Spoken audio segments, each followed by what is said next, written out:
মালিক ইয়াউমিদ্দিন, এ আল্লাহ একটা বিচারের দিন আসবে, তোমার সামনে দাঁড়াতে হবে। রোজ স্মরণ করো, একটা দিন আসছে আজ বাদে কাল, আমার সামনে দাঁড়াতে হবে বিচারের জন্য, হিসাবের জন্য। দুনিয়ার এই দিন শেষ হবে, আখিরাতের জীবন শুরু হবে। এই জন্য রোজ আমাদেরকে সূরা ফাতিহা স্মরণ করিয়ে দেওয়া হচ্ছে। ডেট অফ রিসারেকশন, একটা দিন আসছে। পাই পাই ফামাইয়ামাল মিসকালা জাররাতিন খায়রান ইয়ারা ওয়া মিসকালা জাররাতিন শাররান ইয়ারা। চুল পরিমাণ, সামান্য তিল পরিমাণ যদি নেকি করে থাকো, তার বদলাও আমি কিয়ামতে দেব। তিল পরিমাণ, তিলার্ধ, একটা তিলকে 100 টুকরো করে একটা তিল, তো অতটুকু যদি গুনাহ করে থাকো, তার শাস্তিও তোমাকে দেয়া হবে। আল্লাহ, অনেক সময় আমাদের ইয়াং ছেলেপেলেরা ওই ক্রিকেট খেলা দেখে, এই বলটা করলো কিন্তু আউট, ঠিক মতো টাচ করলো কি করলো না, ব্যাটে লাগলো কি লাগলো না, তখন কি করা হয়, স্লো মোশন দিয়ে দেখিয়ে দেয়। স্পিডটাকে ক্যামেরা খুব স্লো মোশন দিয়ে দেখিয়ে দেয়। এই যে বলটা আসছে যাচ্ছে, এই যে আসছে যাচ্ছে, স্টিকের মাথায় লাগছে কি লাগছে না। কিয়ামতের ময়দানে এর চাইতে সূক্ষ্ম হিসাব করে আল্লাহ দেখিয়ে দেয়। فأما من ثقلت موازينه فهو في عيشة راضية وأما من خفت موازينه فأمه هاوية। জীবনটাকে বুঝে আসিও, জীবনটাকে গড়ে আসিও, জীবনটাকে তৈরি করে আসিও, তছনছ করে আসিও না। فأما من ثقلت موازينه, মাওয়াজিনুহু ওজন, ওই দিন তোমাদের নেকি আর গুনাহ, পাপ আর পূর্ণ ওজন করা হবে। সোনা যেভাবে ওই কাচের বাক্সের মধ্যে ওজন করা হয় যাতে সামান্য পরিমাণে হাওয়া ওর মধ্যে ঢুকতে না পারে, আর ওই মাপার ওই যন্ত্রটা, পাল্লাটা যাতে একটু না দোলে, কাচের বাক্সের ভিতরে এবারে এমন ভাবে মাপা হয়। দেখছেন তো, সামান্য দেখেছেন, সামান্য হলো এই যে আধা গ্রাম, এই পয়েন্ট মিলিগ্রাম, এই যে পয়েন্ট দেখেছেন কতটুকু, সামান্য একটু ঝুঁকে আসে, একটু যদি উপরে এদিকে থাকে তাহলে একটু কম হচ্ছে। আল্লাহ কত বড় সূক্ষ্ম মাপনেওয়ালা।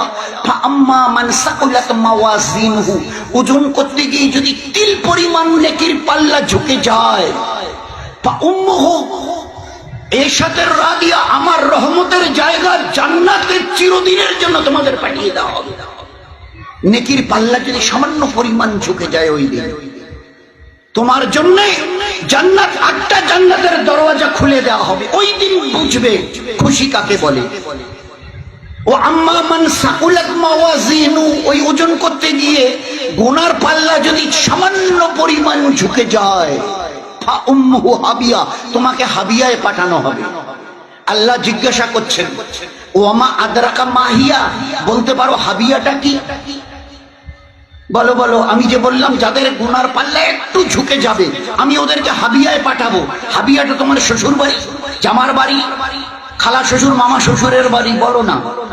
আল্লাহ নিজেই প্রশ্ন করার পরে নিজেই উত্তর দিচ্ছেন, নারুন হামিয়া, সে ভয়ঙ্কর জ্বলন্ত আগুনের কুণ্ড, যার রং, এখানে আগুন একটু জ্বালেন, ওইদিকে খড় নিয়ে গিয়ে এবারে আরো পরিষ্কার হবে, সবাই সবার মুখ দেখতে পাবে। জাহান্নামের আগুনের রং এত কালো যে মানুষটা জাহান্নামের লক্ষ বছর ধরে জ্বলছে, সেও তার চেহারাটা কোনোদিন দেখতে পাবে। সে জাহান্নামের আগুন, তার তেজ আর তার কালার রং এত কালো যে মানুষটা নিজের চেহারা পর্যন্ত দেখতে পাবে। তো সেই জন্য দোস্ত, একটা দিন আমাদের সামনে আসছে, জীবনটাকে তৈরি করি দিনের দ্বারা। দিন দুটো জিনিসের নাম, একবারে এর চাইতে বোধহয় সহজ জিনিস দুনিয়াতে আল্লাহ আর কিছু করেইনি। দিন দুটো জিনিসের নাম, আল্লাহকে মানো আর নবীকে মানো, হয়ে গেল। আল্লাহকে মানো, যিনি তোমার বানানেওয়ালা, যার কাছ থেকে এসছো, যার কাছে ফিরে যেতে হবে, আর সঠিক রাস্তা দেখানেওয়ালা মুহাম্মদুর রাসূলুল্লাহ সাল্লাল্লাহু আলাইহি ওয়াসাল্লাম। একথা মনে করিও না যে এই নবী তো ধর্মের নবী, এনার কাছে গিয়ে কি শিখবো। তো বলে, দুনিয়ার আজকের মডার্ন সায়েন্স আর টেকনোলজি যেখানে দাঁড়িয়ে আছে না, আমাদের নবী জনাবে রাসূলুল্লাহ সাল্লামকে যে জায়গায় জ্ঞান আর বিজ্ঞানের ওস্তাদ করে পাঠিয়েছিলেন, তার কাছে এই লেটেস্ট মডার্ন সায়েন্স ওয়ালাদের তার কাছে পৌঁছতে আরো লক্ষ বছর লাগবে। আমি এটা বুক ঠুকে বলতে পারি। আরে আমার নবীর একটা আদনা থেকে আদনা সুন্নতকে বুঝতে তোমাদের 1400 বছর গেল, আমার পুরো নবীর জীবন বুঝতে কত লক্ষ বছর যাবে? আমার নবী ওই 1400 বছর উম্মি নবী, নিজের নামটা লিখতে পারতেন না, সরে সরে ABCD জ্ঞান পর্যন্ত তার, এই জন্য ওনাকে উম্মি নবী, আক্ষরিক জ্ঞান। তাই বলে কথা ভাবিও না যে আমি কিছু দেইনি, ভিতরটা একদম খোকলা। মডার্ন এই টেকনোলজির যুগে খবরদার, আজ পর্যন্ত যা করেছো সায়েন্সের নামে, আমার এই নবী যা দেখিয়ে দিয়েছেন করে গেছেন, তার লক্ষ ভাগের 1 ভাগ কিচ্ছু করতে পারবে না। As for example, 1500 বছর দাঁড়িয়ে বলছে তোমরা এটাকে শোকটান বলছো, আমি নবী এটাকে বিপদের কারণ বলছি।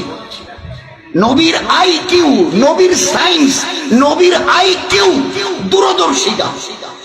দিন কয়েক আগে বলতে এটা শোকটান, এর নামই দেয়া হয়েছিল শোকটান, আজ থেকে 30, 40, 50 বছর আগে।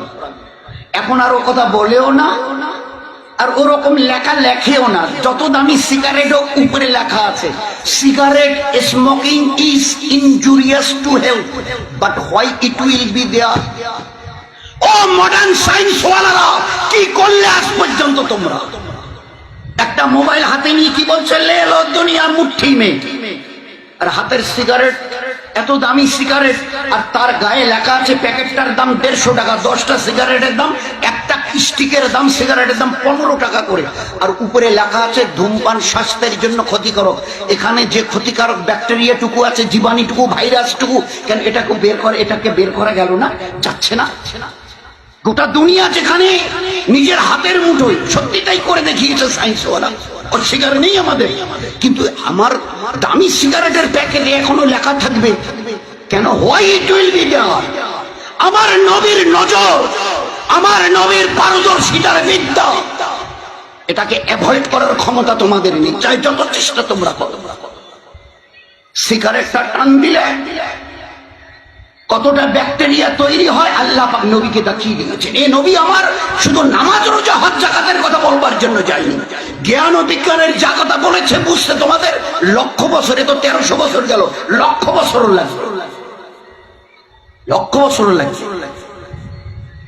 সিগারেটটা টান দিলে যে ব্যাকটেরিয়াটুকু তৈরি হয়, ভাইরাসটুকু যে তৈরি হয়, চিন্তা করতে পারবো না যে কত ক্ষতিকারক জিনিস। কি করে বুঝলো মুহাম্মদ সাল্লাল্লাহু আলাইহি ওয়াসাল্লাম? তিনি তো কোনোদিন কেমিস্ট্রি নিয়ে পড়াশোনা করেননি।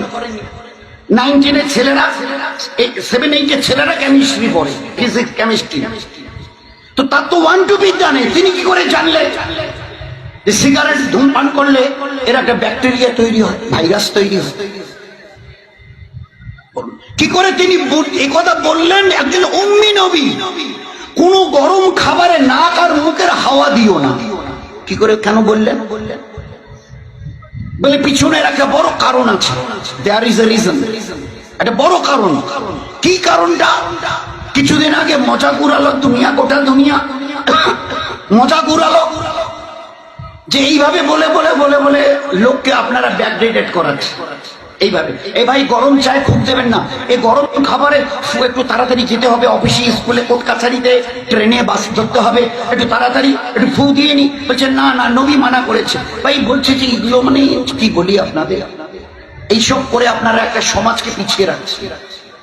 এই ছিল কয়েকদিন পিছনের বল। এখন কি বলছে যে সত্যি আদৌ আমাদের এই সম্পর্কে কোনো ABC নলেজ পর্যন্ত ছিল না। আজ গোটা সায়েন্স কি বলছে, এই 6-7 এর ছেলেরা এখন পড়ে যে আমরা যখন হাওয়াটা নিই ওটা কি যায় ভাই ভিতরে? কি যায় বলুন? যারা পড়াশোনা করেছেন, পড়াচ্ছেন, কি যায়? O2, oxygen. আচ্ছা, ওই নিঃশ্বাসটা আমি নিলাম, আবার নিয়ে ছেড়ে দিলাম, ওই হাওয়াটা গেল ভিতরে, ঢুকে বেরিয়ে এলো, যখন বেরিয়ে আসে কি বের হয়ে আসে? আরে ভাই কি বের হয়ে আসে? CO2, কার্বন ডাই অক্সাইড, বিষাক্ত বায়ু। এটা মুহাম্মদ সাল্লাল্লাহু আলাইহি ওয়াসাল্লামের জানার কথা ছিল। তিনি তো ধর্মের নবী, তিনি তো ধর্মের নবী। নামাজের কথা বলবে ঠিক আছে, রোজা, হজ, যাকাত, তাসবিহ, তেলাওয়াত, দান, খয়রাত, পর্দা, কুশিদা, বাচ্চাদের তালিম, তারবিয়াতের কথা বলবে, ইনি কি করে বুঝলেন যে হাওয়াটা টানছো মুখ অথবা নাক দিয়ে, অক্সিজেন ভিতরে গেল যাচ্ছে, আর ওইটাই যখনই বেরিয়ে আসে সঙ্গে সঙ্গে কার্বন ডাই অক্সাইড নামের বিষাক্ত বায়ু? তার তো জানার কথা নয়, বলুন না। তো এরকম এর এক দুটো নয়, গোটা তার লাইফ, তার গোটা লাইফ যদি আমরা স্টাডি করে দেখে তাজ্জব হয়ে যাবে, তাজ্জব হয়ে যাবে যে আল্লাহ পাক এই নবীকে কত জ্ঞান ও বিজ্ঞানের আল্লাহ পাক তাকে এলেম আর পারদর্শিতা দিয়েছেন। এই জন্য শুধু দুনিয়াতে উনি মুখ্য বানাবার জন্য, লোককে নিরেট মুখ্য বানাবার জন্য আল্লাহ তাকে নবী করে পাঠায়নি। তো এই নবী কে যদি চিনতে চেষ্টা করি, তার আনিত দিনটাকে যদি বুঝতে চেষ্টা করি, তো দিন দুটো জিনিস, আল্লাহকে মানো, নবীকে মানো। আরো একটু যদি দুপায়ে এগিয়ে যাই, ভাই দিন কাকে বলে? বলে ওই দুটো জিনিসের নাম। কি বলো? বলে আল্লাহ যা করতে বলেছে করো, যেটা ছাড়তে বলেছে ছাড়ুন, দিন হয়ে গেল। আল্লাহ কি বলেছে? গরিব দুঃখীদের তুমি দেখে হাত বাড়িয়ে দিও, সাহায্যের হাত বাড়িয়ে দিও। কারণ আমি গীবত, শিকায়েত, পরনিন্দা, পরচর্চা করিও না, এটা করো ওটা করিও না। তো দিন কাকে বলে? আল্লাহ যা করতে বলেছেন করি, আর আল্লাহ যা ছাড়তে বলেছেন ছাড়ি। এতে কি হবে না, তোমার জীবনটা ধন্য হবে, তুমি আল্লাহর কাছে, স্রষ্টার কাছে মেহবুব পেয়ারা হয়ে থাকবে, আর গোটা দুনিয়ার কাছে তোমার এই আখলাককে দেখে গোটা দুনিয়ার কাছে চোখের তারকা হয়ে থাকবে, তারা হয়ে থাকবে। তোমার এই লাইফ স্টাইল যখন লোক দেখবে, এরা কারণ আমি গীবত করে না, শিকায়ত করে না, বহতান করে না, কারো উপরে জুলুম করে না। কারণ আল্লাহ তো কোরআনে শুরু থেকে জাযাউল ইহসান ইল্লাল ইহসান, মানুষের প্রতি দয়া করো, আমি আল্লাহ তোমাদের দয়া দেখাবো, তোমরা দয়া পাবে। তোমরা কারো নামে গীবত শিকায়েতের মধ্যে যেও না, কারো জুলুম করিও না। ওয়াল্লাহু লা ইয়াহদিল কওমাজ যালিমিন। যদি অন্যের উপরে জুলুম করো, বাড়ির লোক হোক, পাড়া প্রতিবেশী হোক, হিন্দু ভাই হোক, অথবা গাছপালা তৃণলতা হোক, কোনো হায়ওয়ান জানোয়ার হোক, কারো উপরে যদি জুলুম করো, তুমি ঈমানওয়ালা মুসলমান হয়ে, আমি আল্লাহ বলছি, আল্লাহ আমি তোমাকে হেদায়েত দেব না। হেদায়েত মানে সৎ পথ।